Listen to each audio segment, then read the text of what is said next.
What's up, guys? Leopold the Brave here. Welcome to my review of Spider-Man on the PS4. Yes, did you see me bragging about the platinum? Woohoo. But yeah, if you didn't guess by the title, this is a spoiler review, so go away if you don't want to be spoiled. But anyways, I've 100%ed it, so this is what I think so far. It's very good. I don't know how well I'm actually going to review this thing while playing it. I may just talk about it while I'm playing it, like a let's play or something. But yeah, I'm just gonna chat about the game. This isn't scripted. So overall, this is a super good game. I like the story a lot, even though it was a Spider-Man game, so it was kind of predictable about where everything was going to go. You know, with Dr. Octavius. Oh gee, I wonder who that could be. Not Doc Ock or anything, am I right? And then of course, there was a whole thing with Miles. He got bit by a spider at the end and became the next Spider-Man. We all knew that, because that's who the next Spider-Man is in the comics. It's Miles Morales. And then of course, Mary Jane was being annoying. She was all like, no, don't treat me like a child. But then she gets herself in trouble like 50 different times during the entire game, which is pretty sad and annoying. So she was kind of irritating when she was telling us not to treat her like a child, and she kept getting in trouble. As you can tell, I'm very bad at improv right now. Serious car accident down there. Looks bad. Car accident? Nah, I'll just let him die. Wee! Go Spider-Man! But anyways, as for the gameplay, swinging feels super duper good in this game, as long as you're not trying to be precise. There were a few missions, a few like side missions or bonus missions, whatever you want to call it. Challenge missions, like drone stuff. You had to chase down a drone and make it through like these rings for extra points so you could get gold. Now completing the challenge is no problem, but if you want those extra challenge points, you have to get gold, so you can afford more suits and upgrades and skills and all that good stuff. And web slinging is not good for when you want to be precise. I mean, see, look, you can grab right here. This is perfectly fine. But could you imagine, like, trying to pick which thing you need to grab onto when, like, 50 of them show up? Look at that. Yeah.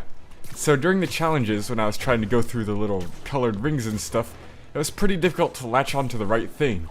Like, I'd try to go for a building, and Spider-Man would latch onto the building next to it, so it'd be pretty difficult to get where I wanted to go. So those drone challenge missions were definitely my least favorite of the challenge missions, but they were still lots of fun, like the rest of the challenge missions. The stealth ones, the combat ones, and the bomb ones.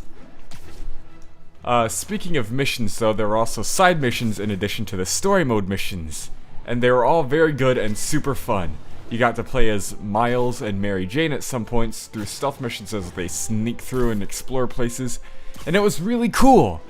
But the downside is that you can't replay those main and side missions, unfortunately, which is upsetting because there were some I really like. You can't replay them unless you start a new game. For example, the Miles and Mary Jane stealth missions were super fun to play, and I'd love to replay them again, just to see what kind of different ways I can stealth my way through the bases and stuff.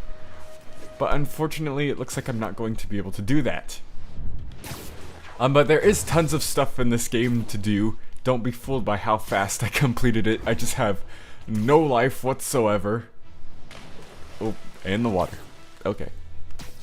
But yeah, there's tons of stuff to do. There's thug crimes to stop. There's backpacks to collect with all these cool little nifty gizmos and memorabilia. And, I don't know, cool references to Spider-Man stuff that'll make you nerd out if you're a huge Spider-Man fan. But overall, there's tons to do and tons to collect. There's landmarks you can take pictures of, tons of street crimes and stuff, bases you can invade.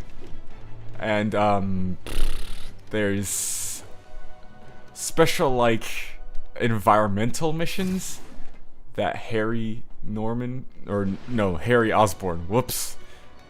I'm a fake Spider-Man fan. Anyways, yeah, there are tons of side missions like that, environmental missions, so there's lots of stuff to do. But unfortunately, there's still a downside. You know how in a game like Grand Theft Auto, after you do every single thing, there's still replay value through online mode. Like, you can race, enter heists, and there's all kinds of events, and Rockstar is still keeping it going strong. After Spider-Man, when you do everything, there is nothing. I mean, sure, another street crime will pop up here and there, and you can replay the challenge missions and base missions and all that, but you can't redo the story missions or the side missions, and there's nothing else to do aside from that. So I can tell how just doing that would get boring after a while. So there wouldn't be much replay value. And I'm definitely on the side. I am definitely on the side that single player games can in fact stand on their own, like multiplayer isn't needed. But for this one in particular, I really think it would benefit with some online multiplayer. Like, imagine multiple Spider-Men racing from point A to point B in the city to see who can get there first. Like, each person taking different routes to see who could claim victory in the race through their web-slinging abilities and all this cool stuff. It would be amazing. It would be a super fun experience. But unfortunately that's not here. Or you could also have combat missions for online.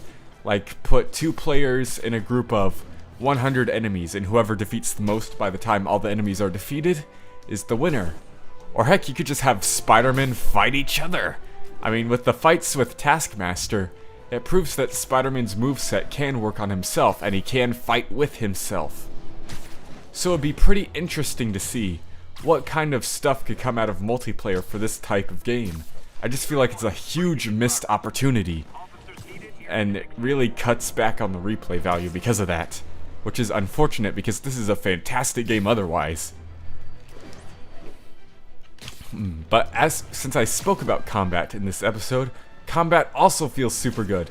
You're mostly going to be pressing square a lot of the time, but you can use web slinging in combat to either throw enemies or perform swing kicks, or you could stealth attack enemies.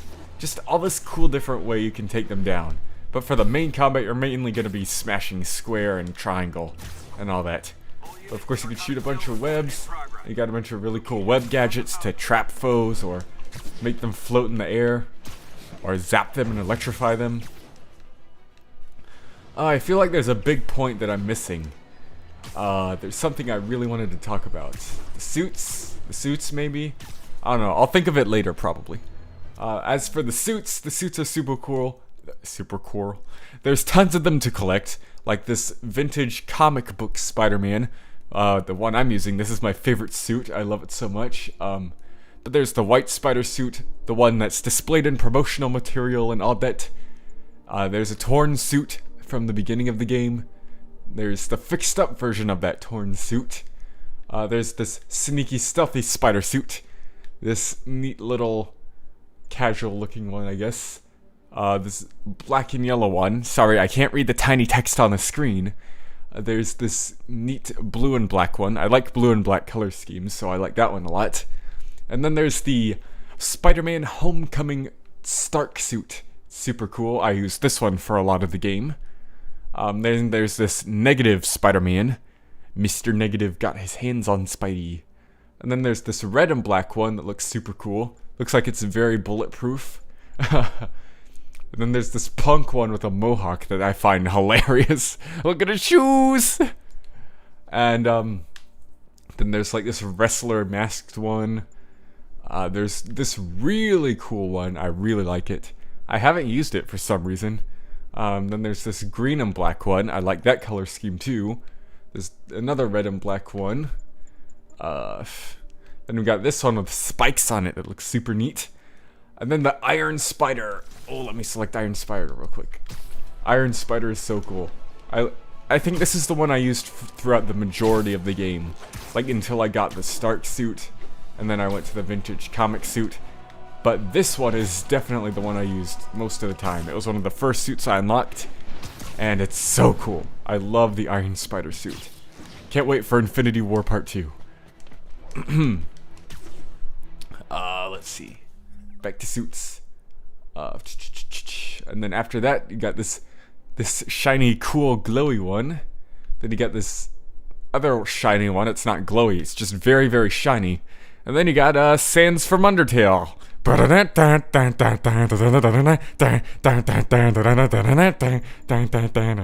Okay. And then you got this really neat one. It looks like a volcano exploding or something. Then there's the comic one I told you all about. Then there's this really loose, casual looking one. Then there's this one from Spider-Man Homecoming, the homemade suit. It looks super dorky, but pretty neat. Then there's this one that you get from the final battle with Dr. Octavius, Doc Ock. And then this one you get from doing all the Black Cat missions. It's like a Black Widow spider. And then you get Underwear Spidey for 100% completing the game. Oh yeah! Look at me! So nude and free! Whee! Ah!